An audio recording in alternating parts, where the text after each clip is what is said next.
What's good, YouTube? We back with another video.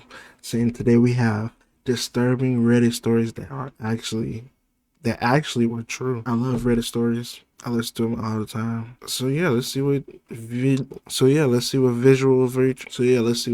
Ventures has in store in this video. If you want to be scared, you don't need a horror movie. Just head over to Reddit where real people have shared their creepiest or real life experiences. Today we'll look at creepy Reddit stories that actually happened, starting from the least to the most disturbing. So my goal this year is to give you guys double the amount of videos without sacrificing quality. And in order for me to do that, we got to keep Visual Venture growing. 75% of you guys aren't subscribed, and it would mean the world to me if you did, and I promise to give you more fire content. The creepy gym teacher. We've all had that one teacher we didn't really like, but Reddit user Speaking of gym teacher, it wasn't a gym teacher, it was a football coach. And he was the football coach slash the dean. Don't know how, but I think it was like my junior year or my senior year, one of them. He got caught being, the P word, a PDF file. And they got it with him. Did him the worst way. That's just one of the crazy memories I got from high school. I got a lot more, but like that one I remember. I remember the whole day. That's crazy. Butcher You Face 2000 shared a story about a gym teacher so bad he might just be the worst one ever. His name was Mr. Lyons. Mr. Lyons didn't seem like someone who would cause trouble. He was in his mid-50s, always smiling and popular with the staff. Other teachers thought he was a passionate teacher who wanted to see kids reach their potential. Then out of nowhere, he came up with a strange idea. He wanted to add yoga lessons to his morning gym classes. However, it didn't make much sense. Why yoga? But Mr. Lyons gave this big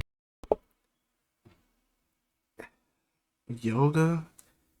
Bro, didn't they just say he was a 6th grade teacher? Why are you giving 6th graders yoga lessons? I understand if it was high school. No, I don't. I don't understand why we doing yoga in the gym. Bro, make me do a lap and give me a basketball. That's all I need. Like, we don't need to do nothing extra, nothing less, nothing more. You feel me? Give me that. Speech about how yoga improves focus and flexibility. He made it sound so great that the school agreed to give it a try. Little did they know, Mr. Lyons had an evil reason for bringing yoga into the gym. Mr. Lyons wasted no time starting yoga sessions. But soon things got weird. Mr. Lyons began playing favorites, especially with the female students. He spent most of his time helping the girls with their poses while ignoring the boys completely. Then there were the yoga poses he picked. Mr. Lyons always made the class do certain poses, but his favorite was the downward dog. If you've seen it, let's just say it's not exactly something a group of 6th graders should be doing in front of a grown man. But somehow things got even weirder. A few weeks in, Mr. Lyons convinced the school to let the girls wear skirts to gym class while the boys stuck with shorts. Bro, he had to be a smooth talker, bro. He has to be. Cause ain't no way you are convincing these other grown people that little girls should wear skirts to gym. Ain't no way. And these people must not have a brain. Cause what? Skirts to gym, bro? Like, come on, bro. And then came the strangest part. Mr. Lyons planned a trip to the beach for swimming lessons. At the beach, he kept going in and out of the changing rooms. No one knew what he was up to. Even with all this odd behavior, no one said anything. Mr. Lyons was an experienced teacher with a spotless reputation, so no one suspected anything bad going on. And then in just one day, all Mr. Lyons' secrets were exposed. In 2016, Mr. Lyons made the news, but not for a good reason. Mr. Lyons was accused of secretly filming students while they changed. To do it, this nigga, bro. The red flag should have been waved. Fucking whatever. They should have. You should have seen him. Damn.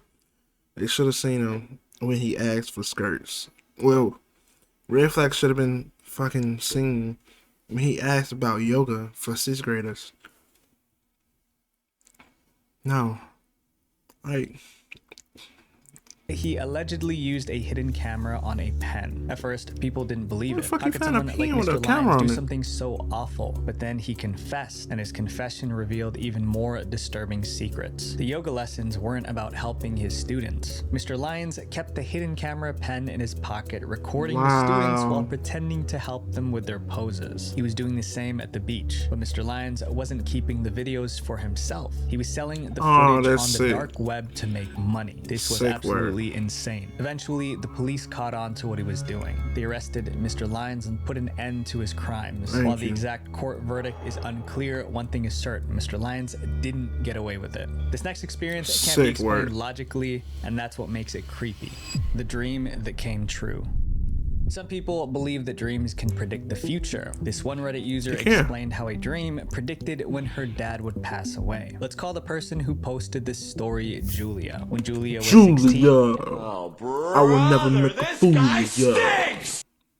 she went to bed like any other night. But what happened was anything but ordinary. In the dream, a shadowy figure appeared in her bedroom doorway. It was tall and dark, with no face and no eyes. Just a spooky, dark figure standing there. Then it spoke. It said, "Your dad will die when you're 22. That was it. Then she woke up. Julia woke up in a panic. The next morning, she told her family about the dream. The part that really got to her was the prediction. Your dad will die when you're fault. 22. Her No. Man, don't come out and talking about somebody gonna die that's gonna be on my mind every day until I turn that age. And every day after I turn that age.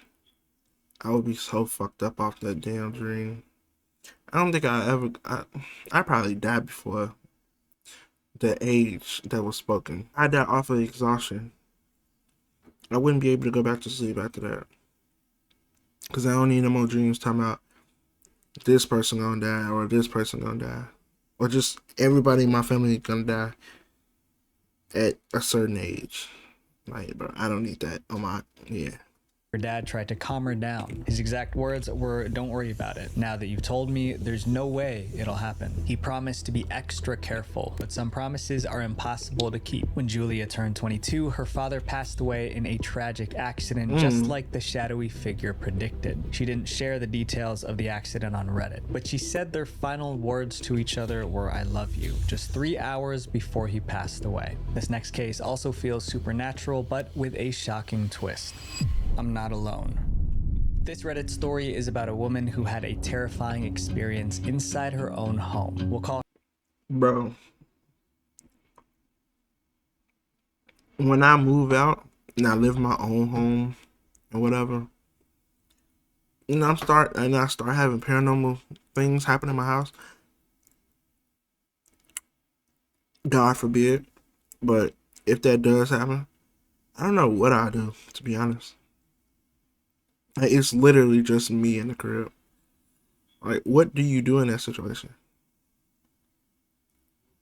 Because me, I'm going to try to ignore it for like an hour. And then it's going to bother me so much that I have to, I don't know. I probably won't ever come back to the house, to be honest. After it happens, and I actually see it happen, I'm leaving. I'm packing up a little bag or whatever, packing up the game, and we out of here. I'm going somewhere. I'm not staying here. I can't. her Marianne. Marianne lived a quiet life. Even though she lived by herself, she never felt unsafe. But then strange things started happening around her house, things she couldn't explain. At first, it was little stuff. Her groceries didn't last long as usual. Like this. Bro, oh my God. I would genuinely tweak out if I know I put something in the refrigerator, open it up later on in the day, and it's not there, and I know that I put it in there a couple hours before. Boy, I'm getting a, you feel me? Got to.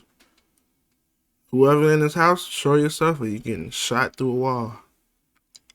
No. Marianne thought maybe she was eating more than she realized or she was just forgetful, but then it kept happening. Eventually, Marianne was certain food was disappearing from her fridge. But it wasn't just the food. Extra dishes started showing up in the dishwasher, dishes Marianne swore she never used. However, before she could solve the mystery of the dirty dishes, something else happened. Wet towels started appearing in her laundry hamper, even on the days she didn't shower. By now, Marianne was officially creeped out. She lived alone, so none of this made sense. But the final straw, the thing that made her truly scared, was the noise. Marianne started hearing thumping sounds coming from the attic. Was it the wind? Was it an animal? Were boxes shifting around? Yeah, whatever's Marianne up there was gonna stay up terrified, there. but she also knew she couldn't just ignore it. If someone was in her attic, she needed to know. One day, she grabbed a flashlight, braced herself for the worst, and entered the attic. As soon as Marianne stepped into the attic, she knew what was going on. Someone was living in her attic. She found a small radio, hot plate, sleeping bag, pillow, and a lot. Nigga, a small radio. Nigga living like he in the Last of Us universe. What the fuck? The fuck you need a radio for?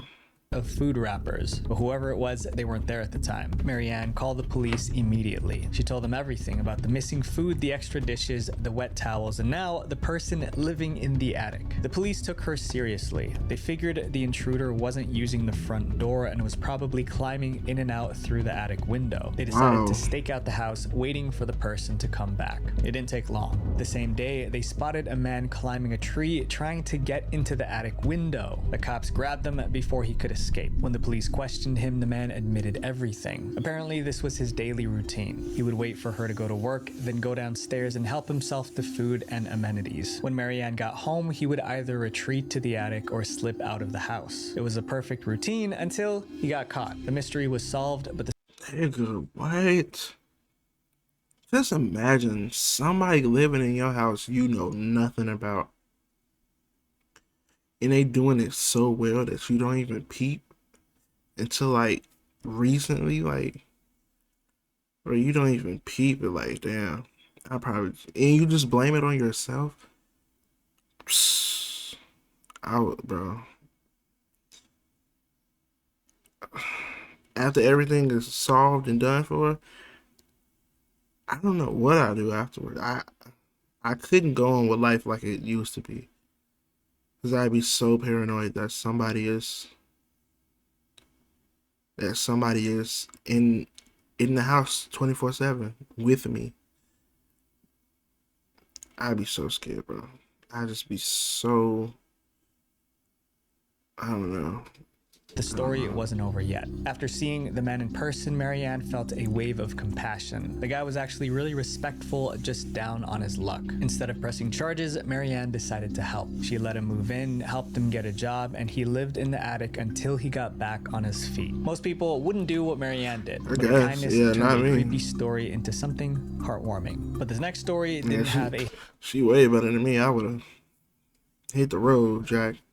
And don't you come back no more, no more, no more, no more. Nah. You broken my shit. I'm not gonna let you. No, nigga, fuck you. A happy ending. If anything, it left people scared to fall asleep at night. The Scream.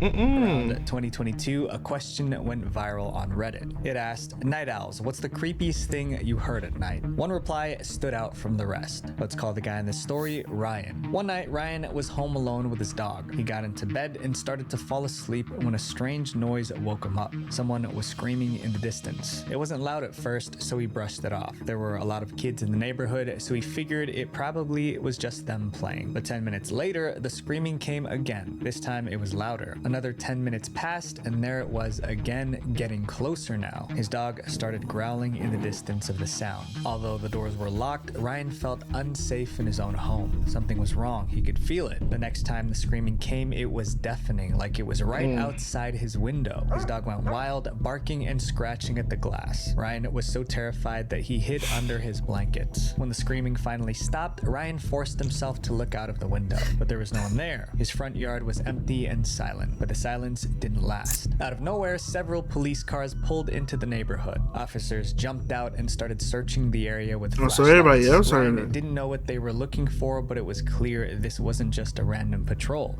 Something serious was happening. Ryan felt a little safer with the cops nearby, but he couldn't relax. He had to know what was going on. The next day, Ryan asked his neighbors if they knew what happened, but their response made his jaw drop. Apparently, a mentally unstable patient escaped from a nearby psych ward. The patient ran through the neighborhood screaming at the top of their lungs. Even worse, the patient was armed with a knife. But Ryan had another question. Why did he hear screams right outside his bedroom window? Well, it was because the escaped patient ran past Ryan's bedroom and then crawled under his front porch steps, still holding the knife. If Ryan stepped outside, maybe to check on the noise or investigate what was happening, he would have come face to face with the armed patient. Thankfully, the police arrived and caught the patient before anyone got hurt. But the thought of how close he came to danger still haunts Ryan to this day. This next story happened literally on your doorstep. That's why you never investigate. I'm always stick to that. Don't investigate. Sun might be outside that door. In the 1990s, and the guy involved was so shaken he never told the story until now. The worst date ever. Type shit. In October 2020, a post went viral on the True Scary Stories subreddit. The title was only 7 words, but it grabbed everyone's attention. It read, "I went to a serial killer's lair." Let's call the guy in the story Joe. Back in the 1990s, Joe spent a lot of time in online chat rooms. He used the chat rooms as a dating app, trying to meet new people he could date. I heard this Eventually, before. Joe started chatting with someone named Slim Guy 65. Their conversations were on the public board, not in private messages, so everyone could see they were chatting. Slim Guy 65 seemed like a great guy, funny, interesting, and kind. Joe started to like him, but then out of nowhere, Joe got an email warning him about Slim Guy 65. Yeah, I definitely The heard this message before. read, "My friend met this Slim Guy 65 person Just haven't- from this message I don't board, remember the and name, guy though. really hurt him. I don't want this to happen to anyone else. My friend tried to tell the police, but they wouldn't do anything. I see you were talking to Slim Guy 65, so just be careful and stay away from him." Joe Me. was spooked. He replied to the email asking for more details, but he never heard back. Weeks later, Slim Guy 65 messaged Joe again, asking to hang out in person. The warning was gang. still on his mind, but This nigga a fucking idiot. Why? That's all I need to know. Why? A nigga just sent you an email talking about don't meet up with this Slim Guy. I'm instantly, bet. Delete, block. I'm done with it. Appreciate the Slim Guy help. 65 invited Joe to come over to his house. When Joe got to the the door, he was crib? greeted by a slim, soft-spoken man in his 40s. This was Slim Guy 65. He didn't look threatening at all. As soon as Joe stepped was inside pussy. the apartment, he realized something was off. The house was abnormally empty with almost no furniture. The floors were spotless, broke. like no one actually lived there. Slim Guy 65 quickly explained the situation. He said it wasn't actually his house. He was just taking care of it for someone else. The Why are explanation we was supposed here? to help Joe relax, but what Slim Guy 65 did next made Joe even more he nervous. locked Slim Guy that bitch. 65 walked over to the door and locked it, but not just any lock, a Both. deadbolt. Joe tried to keep calm, but he couldn't ignore what just happened. Hey, man, He unlock asked, that "Why shit." did you lock the door like Right, that?" The nigga. question made Slim Guy 65 uneasy. He claimed he didn't just want anyone to walk in and interrupt them. Joe stayed calm, but was on high alert. Joe convinced Slim Guy 65 to unlock the door and leave the keys on the counter. At this point, the tension in the room was suffocating. To lighten the mood, Slim Guy 65 offered Joe a tour of the house. But as they walked through, Damn, who things black only ass got feet is weirder. that? The kitchen didn't have a dining table. Instead, there was a long steel table like the kind you see in a morgue. Once again, Slim Guy 65 had an explanation. He said this used to be a doctor's office. The rooms were dark, the windows were shut, and nearly every door had a keyed deadbolt. By the time they reached the bedroom, Joe had seen enough. He looked Slim Guy 65 in the eye and asked, "What is it that you want to do here?" Slim Guy 65 panicked and his words were all jumbled, but Joe just wanted to get out. He turned around and walked out of the house as fast as possible. As Joe drove away, he wondered, was that guy some kind of killer? He considered going to the police, but what could he say? "I went to a creepy guy's house." Give them the address? What do you mean? I'm instantly, hey. So I went to this house. I think he a killer. Just the address. Beep bop boop. That's it. Yes, sir. I'm gonna look into it. Hang up. House and he had weird furniture, that wasn't enough to make a report. Joe never talked about what happened, but he never forgot it either. Then in the early 2000s, a news story brought it all rushing back. The news said several men from Joe's area had gone missing. One of them was found murdered. Joe's heart sank. Ted Bundy? All the Not missing Ted men Bundy. were also looking for dates with other men. He The started other to dude. wonder if they ended up in Slim Guy 65's home. Did he lure them in only to take their lives? Was he a serial killer? Joe will probably never know the truth, but the questions still haunt him. This next creepy experience happened somewhere we've all been, the mall. The killer clown. According to research, 1 in 10 adults have a fear of clowns. After hearing the story, you might develop a fear of clowns too. The story was shared on Reddit about 3 years ago by a user named FlatApp28. Since we don't know his real name, let's call him Owen. When Owen was 16, he loved hanging out at the mall. He could spend hours wandering around. One day, he was at the mall as usual when he realized the mall was about to close. Before leaving, he decided to use the bathroom. He went into a stall, sat down, and started taking care of business. That's when he heard it. The bathroom door creaked open. Then he heard footsteps. At first, Owen thought it was just someone else coming to use the restroom, but the footsteps sounded like they were heading toward Owen's stall. He listened quietly as the footsteps got closer and closer. Now he was getting nervous. Glancing down, Owen saw a pair of gigantic red. This might even sound nasty, but not gonna lie.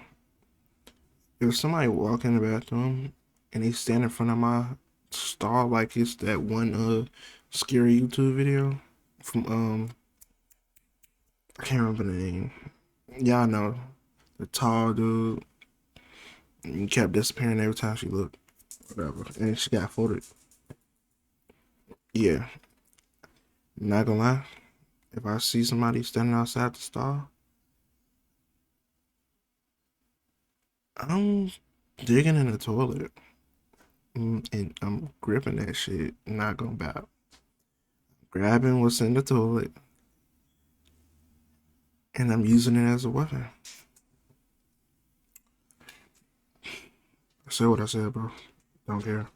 Red clown shoes sticking through the bottom of the bathroom stall. Ronald McDonald His heart gonna be- pounded. Why would someone gonna have be a shitty standing day. so close to his stall? And why were they wearing clown shoes? Minutes passed like hours. Finally, the clown shoes backed away from the stall door. Owen figured it was now safe to open the door, so he did. And that's when he saw him. Standing right outside the stall was a man in a full clown costume. The clown stood there silently, not moving, not saying anything, just staring with a fake smile printed on his face. Owen froze, unable to do anything but stare back. Then instinct took over. He ran past the clown and out of the bathroom. He didn't even bother to wash his hands. Owen kept running until he reached his car. Only then did he finally catch his breath. He didn't understand what just happened, but he knew it was creepy. A week later, Owen was scrolling through the news blog when he stumbled upon a disturbing article. It said they were upping security at the mall. The reason for it made Owen's heart race. According to the article, a man was attacked and murdered right outside the mall. The attacker was someone wearing a clown outfit. Owen was sure it was the same crazy clown he met in the restroom. That's when he realized just how lucky he was to get away unharmed. This next creepy experience was also a matter of life and death, but for a very different reason. She poisoned me.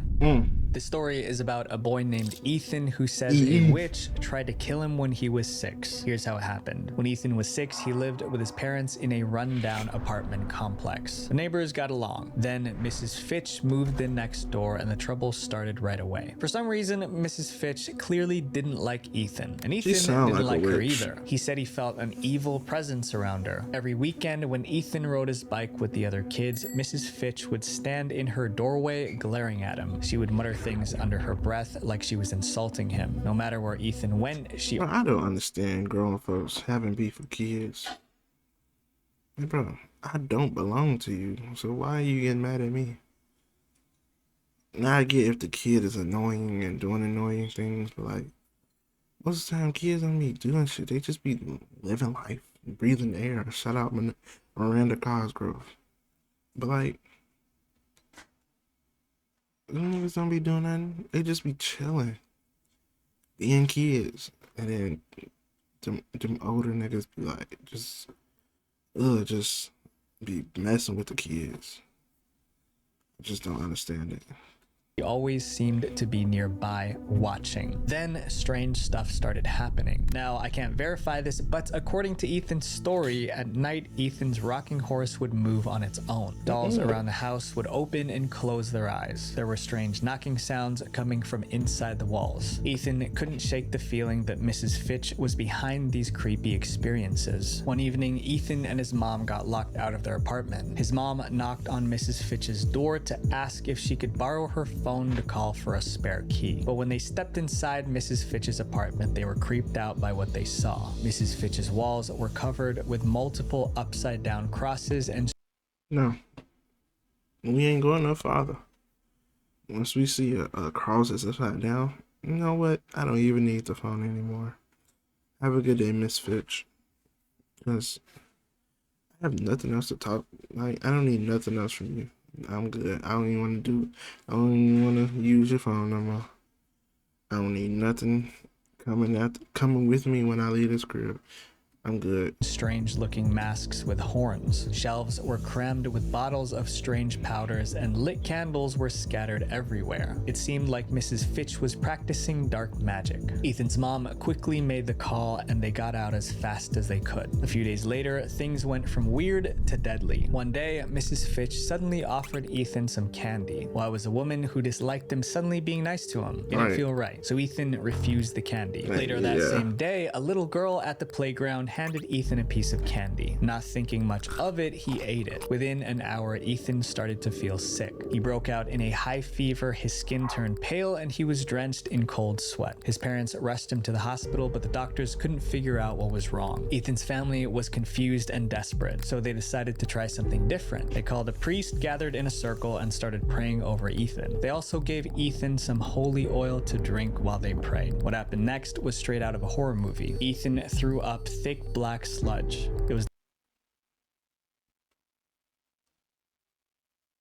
I would have thought that little nigga was possessed. But would have got the goddamn brass knuckles with holy water, boy. That kid would have caught beats from me. I'm sorry. disgusting. Almost instantly, Ethan got better. His fever disappeared and he could breathe again. After this horrifying experience, the family came to one conclusion. Ethan was poisoned by whatever was in that candy. When the family asked around, they discovered that the girl who gave Ethan the candy was Mrs. Fitch's granddaughter. The candy she gave Ethan was from Mrs. Fitch. Not long after Mrs. Fitch moved out, the family never saw her again. To this day, no one knows what was in that candy. Supernatural or not, I'll let you decide. The Stalker. How do stalkers choose their targets? In 2024, a Reddit user explained how she made one small mistake that led to a stalker hounding her for years. Let's call the girl in this story Kimberly. When she was just 13, she went to a summer camp. One of the camp activities involved practicing how to talk to strangers. The kids were sent. I need to go there because I don't know how to talk to strangers. I just stay to myself. Like if somebody coming up to me, I can, have a little conversation. But like, I'm never finna walk up to a random person and be like, and just try to spark up a conversation. That's weird to me. I just can't. Into a nearby town to ask people questions for a survey. It sounded harmless, but for Kimberly, it was the start of a nightmare. After interviewing a few people, Kimberly and her friend Anne approached an older man. He was friendly, too friendly. He didn't just answer their questions. He started asking them personal ones too. He wanted to know their names, where they were from, their hobbies, and other details. The girls, thinking nothing of it, answered honestly. To them, he was just a friendly stranger. But a few days later, something strange happened. Both Kimberly and Anne noticed their Instagram notifications were blowing up. Someone named Ed Patsis liked a bunch of their posts and left creepy comments calling them hot and sexy. At first, they ignored him, hoping he would go away, but he didn't. Instead, he started sending inappropriate pictures of himself. Terrified, Kimberly and Anne blocked immediately. Not long after, the mysterious Ed Patsis account was permanently deleted. The girls thought they were in the clear, but they were wrong. Their nightmare was just beginning. When summer ended, the girls went went back to school. That's when Ed Patsis reappeared, this time on Facebook. He sent Kimberly and Anne friend requests and left more creepy comments on their photos. They blocked him immediately. That's when the fear set in. Who was Ed Patsis and why was he obsessing over them? The girls told their parents, who contacted the police. But the police weren't much help. They just told Kimberly and Anne to quit social media if they wanted the harassment to stop. It's not harassment, gang. Nigga just send me his PP over messages, bro. That's more than harassment, gang. For the next 2 years, Ed kept coming back. He created new accounts over and over, spamming the girls with messages and comments. The girls blocked every account, but Ed Patsis always found a way back. There was even a point when the girls noticed a white truck following them around. They saw the same truck near their school and even at the park. One afternoon, when Kimberly was visiting her mom at work, the same white truck pulled in. This time, Kimberly got a good look at the driver and her heart sank. It was the old man they interviewed at summer camp. He was their stalker. Eventually, 4 years passed since the stalking began. Now, Kimberly was 17. One day in 2023, Kimberly was driving through town when Ed Patsis' white truck showed up behind her. This time, it didn't just follow, it chased her. Ed honked, flashed his lights, and stayed on her tail no matter how fast she drove. Kimberly sped through red lights and made sharp turns, desperate to lose him. After 25 terrifying minutes, she finally got away. Shaking, she called Anne to tell her what happened. When Anne answered, she was crying. Anne said that same day, a red car followed her and tried to force her off the road. She barely escaped. The girls believed whoever was in the red truck was Ed Patsis' accomplice. Now, Kimberly and Anne were on high alert, waiting for the next time Ed or his accomplice would show up. But then, something happened that made them realize their stalker would never return. Kimberly saw a news report about an attempted kidnapping in a nearby town. The suspects were 2 men, one in a white truck, the other in a red car. It seemed Kimberly and Anne weren't the only ones Ed Patsis was stalking. The good news was that these suspects were arrested. Kimberly shared her story on Reddit, ending with these words: "It took years to get rid of them, but now we don't have to worry about the men anymore." These stories weren't just creepy. There's a good chance that most of them actually happened. It's a reminder that the world can be a dangerous place. So if you get a weird feeling about a stranger, don't ignore it. It might just save your life. Visual Venture. If you guys like this video, make sure you guys watch my video on the most disturbing mystery solved using Google Maps. But nah, yeah, niggas who stalk is weird. Like, bro, get over it. Niggas who's watching this video, you right there. Don't stalk a freeway. Don't stalk, please. If something happened, just let it go. Just let it go. It's not that serious. You do not have to stalk that girl or whoever it is. Yeah, it's not that serious. But yeah, man, that's the end of the video. Make sure you like, comment, subscribe. Thank you for getting me to 3K, bro. Appreciate all y'all. If you want more videos like this, make sure you like, comment, subscribe. And I'll see y'all next video. Peace.